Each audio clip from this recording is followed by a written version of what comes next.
మీ ఇంట్లో మొదటి కోటీశ్వరుడు మీరే అవ్వాలనుకుంటున్నారా? ఈ ఫైనాన్షియల్ వెబినార్ లో ఇప్పుడే జాయిన్ అవ్వండి. నమస్తే, వెల్కమ్ టు సుమన్ టీవీ. నేను విష్ణు. ప్రస్తుతంతో పాటు certified financial planner Ram Prasad గారు ఉన్నారు. వారితో మాట్లాడదాం. సార్ నమస్తే. సార్ రామ్ ప్రసాద్ గారు. నమస్తే అండి. రామ్ ప్రసాద్ గారు, కొన్ని టాపిక్స్ ఎప్పటి నుంచో మీతో మాట్లాడదామని కొన్ని టాపిక్స్ అలా హోల్డ్ చేసి పెట్టారు. అంటే ఏ టాపిక్స్ అడిగితే రామ్ ప్రసాద్ గారు కరెక్ట్గా రెస్పాండ్ అవుతారు ఏంటన్న క్లారిటీ నాకు కూడా లేదు. ఎందుకంటే కొన్ని టాపిక్స్ మాట్లాడడానికి మీరు కొంచెం హెసిటేట్ చేస్తుంటారు. అంటే అంటే ఈ టాపిక్ తీసుకుంటే దీనికి రామ్ ప్రసాద్ గారు కరెక్ట్గా రెస్పాండ్ అవుతారా అవ్వరా, ఏదో అంత సింక్ అవ్వడంలో ఎక్కడో కొంచెం ఏదో డిఫరెన్స్ అని అనిపిస్తుంటుంది. సరే, ఎప్పటి నుంచో ఒక టాపిక్కి అనుకుంటున్నాను నేను, ఎమర్జెన్సీ ఫండ్కి సంబంధించి.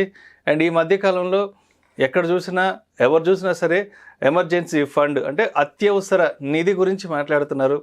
ఏంటి అసలు ఈ ఎమర్జెన్సీ ఫండ్ అంటే ఏంటి? ఎమర్జెన్సీ ఫండ్ని ఎంత తీసి పక్కన పెట్టాలి అంటారు ఏదైనా ఎమర్జెన్సీ వచ్చినప్పుడు దాన్ని ఉపయోగించుకోవడానికి? Perfect sir. ఎందుకు కొన్ని టాపిక్స్ చెప్పనంటే మనం చెప్పే టాపిక్ ఎవరికైనా ఉపయోగపడాలి, అంటే టాపిక్ గా మిగిలిపోకూడదు కదా. అంటే మనం ఇక్కడ కూర్చొని మాట్లాడేది పబ్లిక్ ఉపయోగపడాలనే కదా. అందుకనే కొన్ని ఏంటంటే బాగా ప్రాచుర్యంలోకి వచ్చినాయి, కానీ I'm not convinced the way అవి పోర్ట్రేట్ చేసిన విధానం నచ్చదు, అవి కరెక్ట్ అనిపించదు. ఎందుకంటే ప్రాక్టికల్గా నేనేంటంటే క్లయింట్స్ని రెగ్యులర్ కలుస్తూ ఉంటాను, నా క్లయింట్స్కి ప్లానింగ్ చేస్తాను కాబట్టి ఈ కాన్సెప్ట్ కరెక్ట్ కాదని నమ్మకం వల్ల చెప్పను. ఓకే, ఇప్పుడు ఎమర్జెన్సీ ఫండ్ అన్నారు కదా మీరు, చాలా వీడియో దొరుకుతాయిగా మీకు ఎమర్జెన్సీ ఫండ్. టిపికల్గా ఏం చెప్తారు సార్ ఎమర్జెన్సీ ఫండ్ అంటే? ఒక 6 months శాలరీని పక్కన హోల్డ్ చేసి పెట్టుకోవాలి అంటారు. అంటే ఇప్పుడు నెలకు 1 లక్ష రూపాయల జీతం అంటే ఒక 6 నెలలకి 6 లక్షల జీతం కాబట్టి పక్కన పెట్టుకోవాలి. ఒక 50,000 జీతం అంటే ఒక 3 లక్షలు తీసి పక్కన పెట్టుకోవాలి. ఇలా చెప్తుంటారు చాలా మంది ఎక్కువగా కూడా. ఎమర్జెన్సీ యొక్క డిక్షనరీ మీనింగ్ తీయండి సార్, మీరు గూగుల్లో చెక్ చేయమంటారా? ఎమర్జెన్సీ డిక్షనరీ డిక్షనరీ మీనింగ్ కొట్టండి చెప్పండి. Yes yes.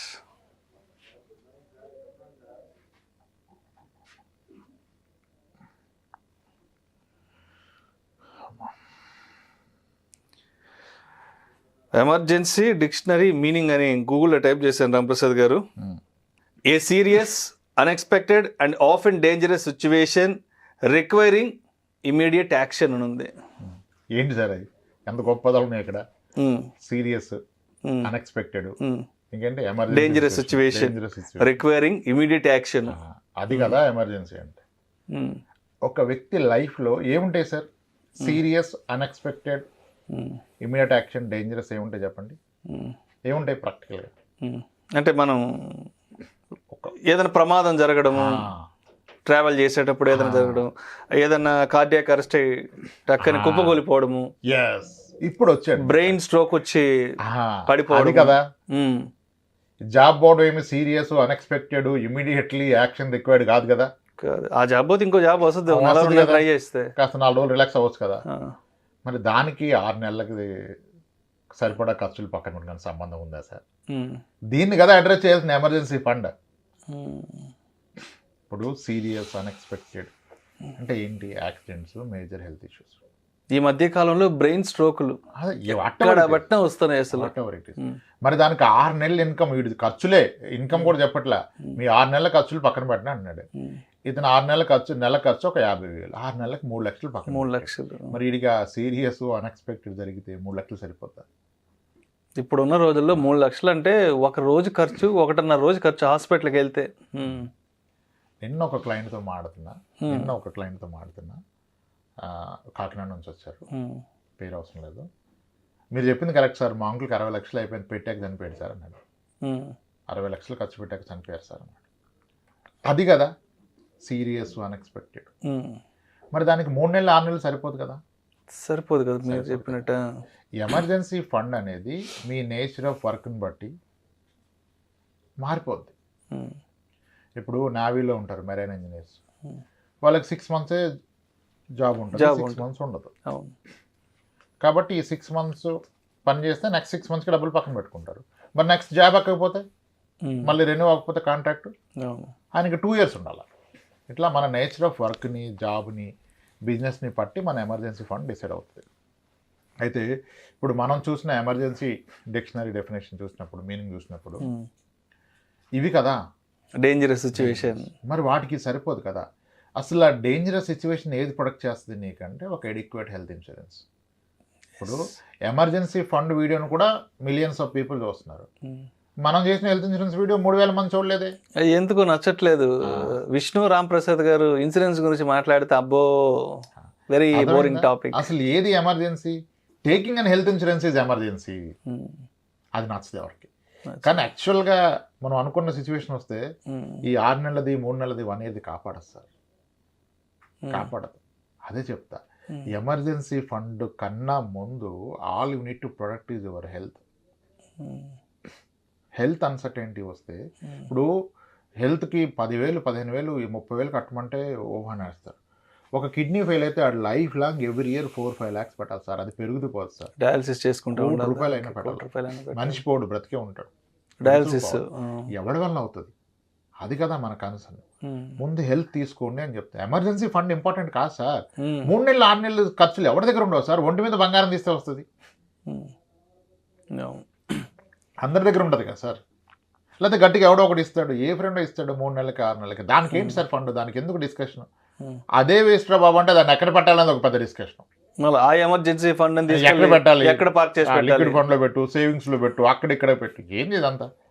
అసలు అది ఒక మీనింగ్లెస్ థింగ్. ముందు నీ ఫ్యామిలీని నువ్వు ప్రొటెక్ట్ చేస్తే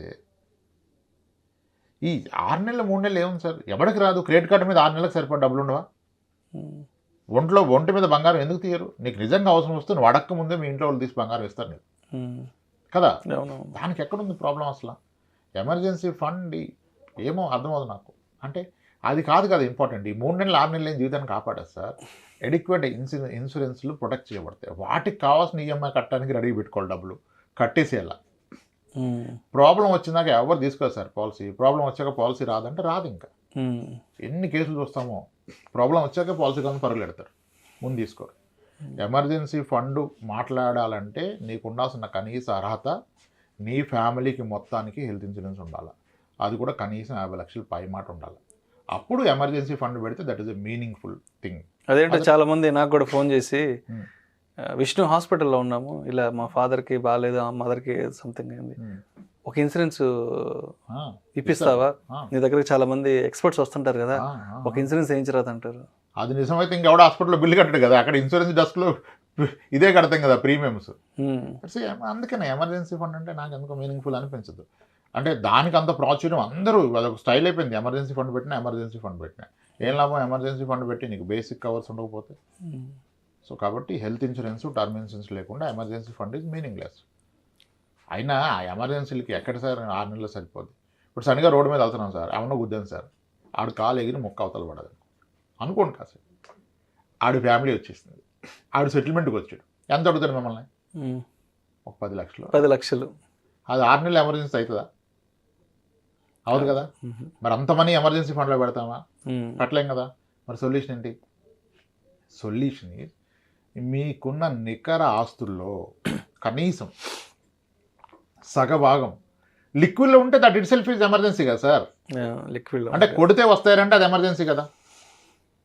50 తులాల బంగారం ఉన్నోడికి, ఆడికి 25 లక్షల ఎమర్జెన్సీ ఫండ్ ఉందోడికి, 1 కోటి రూపాయలు మ్యూచువల్ ఫండ్ ఉన్నోడికి ఆడికి ఉంది 1 కోటి రూపాయల ఎమర్జెన్సీ ఫండ్. ఎందుకంటే కొడితే వస్తుంది కదా, లిక్విడ్ అవుతుంది కదా. సరిగ్గా దాని మీద లోన్ కొట్టిన 15 నిమిషాలు వస్తుంది కదా, 50 లక్షలు అది ఉంది. కానీ 2 కోట్ల స్థలం ఉన్నోడికి ఎమర్జెన్సీ ఫండ్ ఉందా సార్? అది sir building an emergency fund is building an asset which can help you in emergency is emergency fund, not building a separate corpus for it. By default నువ్వు బిల్డ్ చేసిన అసెట్స్లో bank FD is an emergency fund, you can break it కదా. Gold is an emergency fund, you can break it. Mutual fund is an emergency fund, you can break it. What is not an emergency fund is the land is not an emergency fund. నీకు ఆస్తులు ఉన్నాయి కానీ అవసరానికి అందుబాటులో ఏముంది, అది emergency fund. అది 6 నెలలు 3 నెలలతో ఏమీ అవసరం. నన్ను అడిగితే రాబోయే 5 ఏళ్ల ఖర్చు నీకు ఒక లిక్విడ్ అసెట్లో ఉంటే అది ఎమర్జెన్సీ ఫండ్. 5 years రాబోయే ప్రతి ఖర్చు, నీ పిల్లల చదువుల ఖర్చులు, నీ ఫుడ్, నీ బెడ్, నీ వెకేషన్ అన్నిటికి సరిపడా ఒక లిక్విడ్ అసెట్, దాన్ని ఎమర్జెన్సీ ఫండ్లో పెట్టక, కొడితే టైంకి వచ్చే దాంట్లో పెట్టు, అయిపోయింది కదా. అది ఎమర్జెన్సీ ఫండ్ అవుద్ది. కానీ 3 నెలలు 6 నెలలు ఎలా ఎమర్జెన్సీ ఫండ్ అవుద్ది? మళ్ళీ దాని మీద ఒక పెద్ద రీసెర్చ్, లిక్విడ్ ఫండ్లో పెట్టు, హైయెస్ట్ రేట్ని ఇచ్చే బ్యాంక్ అకౌంట్లో పెట్టి, ఏంటి ఇదంతా? అసలు అర్థం ఉందా? పనికొచ్చే విషయమేనా అది?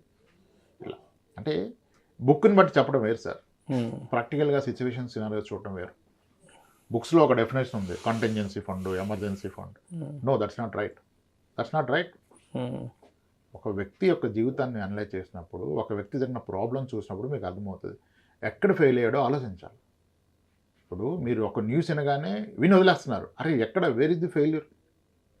ఇప్పుడు నాకు ఆ వ్యక్తి చెప్పాడు, సార్ 50-60 లక్షలు ఖర్చు అయింది సార్ యాక్సిడెంట్ అయితే, మా అంకుల్కి 10 లక్షలు అయితే ఇన్సూరెన్స్ ఉంది, దాన్ని చూసింది సార్, మిగిలినది అంతా పెట్టినా బ్రతకలేదు సార్ అని చెప్పాడు. దాని నుంచి ఏం అర్థం చేసుకోవాలి ఒక వ్యక్తి? అవి ఎన్నో జరుగుతాయి కదా, మనం విని జాలిపడి వదిలేస్తాం. జాలిపడి వదిలేదు దాన్ని రూట్ కాజ్ అనాలిసిస్ చేయండి. అలా చేయాలి కానీ 6 నెలలు 3 నెలలు అక్కడ పెట్టు, ఇక్కడ పెట్టు, 12 నెలలు పెట్టు, ఏంది ఇదంతా? మళ్ళీ దానికి A+B అని ఇది ఏదో చెప్తున్నారు. అంతా కాదు సార్. ఇన్సూరెన్స్లు first, emergency fund has to be the coming 5 years expenses, not in a separate emergency corpus కాదు. అది part of your assets which is in liquid in nature. That's it. That solves every problem in life. Right. 5 ఏళ్ళ ఖర్చులు పాకెట్లో ఉన్నాడు, ఎంత ధైర్యంగా వస్తాడు sir? ఎక్కడికైనా ధైర్యంగా వస్తాడు. ఎవరికి భయపడ్డాడు, బాస్కి రెస్పెక్ట్ వాడు, ఇవ్వాల్సిన అవసరం లేదు కదా, ఎందుకు ఇవ్వాలి కదా? భయంతో బతకడాన్ని, ఆ భయం, బ్రతుకులో భయం పోవాలంటే నీకు రాబోయే 5 ఏళ్ళ ఖర్చులు నీ దగ్గర ఉండాలి. అప్పుడు నీ బ్రతుకులో భయం ఉండదు. నీకు ఇన్సూరెన్స్లు ఉండాలి, అప్పుడు నీ బతుకులో భయం ఉండదు. ఆ భయాలన్నీ పెట్టుకొని 6 నెలలు, ఆ భయంతో 6 నెలలు పెట్టుకుంటే నీకు డయాబెటీస్, బీపీ వస్తుంది, పోతాడు పక్కన. రైట్. అది sir emergency fund. Not 6 months, 1 year. Done sir. Right. Thank you so much Ramprasad గారు. ఎమర్జెన్సీ ఫండ్కి సంబంధించి ఎప్పటి నుంచో రకరకాల డైలమాల్లో ఉన్నాము, రకరకాల కన్ఫ్యూజన్స్లో ఉన్నాము. అసలు ఏంటి ఎమర్జెన్సీ ఫండ్, ఎన్ని నెలల జీతాన్ని హోల్డ్ చేసి పెట్టుకోవాలి, ఎంత జీతం ఉంటే ఆ జీతంలో నుంచి ఎంత పక్కకి తీసి పెట్టాలి అని ఇలాంటి రకరకాల సందేహాలు, డౌట్స్ అన్ని కూడా ఇవాళ పటాపంచలు అయిపోయినాయి మీ యొక్క విశ్లేషణ ద్వారా. ఇలాగే చెప్పిస్తారు జనాలంతా, నాకు వేరే లేబుల్ వేసేస్తున్నారు, ఇలాగే చెప్తారండి అని. ఏదైనా సూటిగా, సుత్త లేకుండా, ట్రాన్స్పరెంట్గా, కుండ బద్దలు కొట్టినట్టుగా చెప్పాలి, కానీ ఏదో హైడ్ చేసినట్టుగా ఉండకూడదు. బట్ ఏదైనా సరే మనం ఇక్కడ కూర్చొని మాట్లాడుతున్నామంటే అది డెఫినెట్గా ఒక సగటు ప్రేక్షకుడికి అది ఉపయోగపడాలి. ఇక్కడ కూర్చొని ఏది మాట్లాడినా సరే అది వాళ్ళకు ఒక అవగాహన కల్పించడం కోసం, వాళ్ళలో ఒక చైతన్యం తీసుకురావడం కోసం, వాళ్ళని ఎడ్యుకేట్ చేయడం కోసం మాత్రమే మనం ఇక్కడ కూర్చొని మాట్లాడుతున్నాం. వేరే ఏదో సర్వీస్నో, ఏదో ప్రోడక్ట్నో, ఏదో రికమెండ్ చేయడం అయినా అటువంటి ఉద్దేశాలు కాదు. బట్ ఇక్కడ కూర్చున్నామంటే అట్లీస్ట్ మన వీడియో చూసి ఒకరిలో ఉన్న ఒక ఫినాన్షియల్ చేంజ్, ఒక ఫినాన్షియల్ రెవల్యూషన్ వస్తే అదే చాలా మంచి విషయం sir. Right. Thank you so much Ramprasad గారు. సుమన్ టీవీలో మీ పర్సనల్ అండ్ బిజినెస్ ప్రమోషన్స్ కోసం కింది నెంబర్కి కాంటాక్ట్ చేయండి.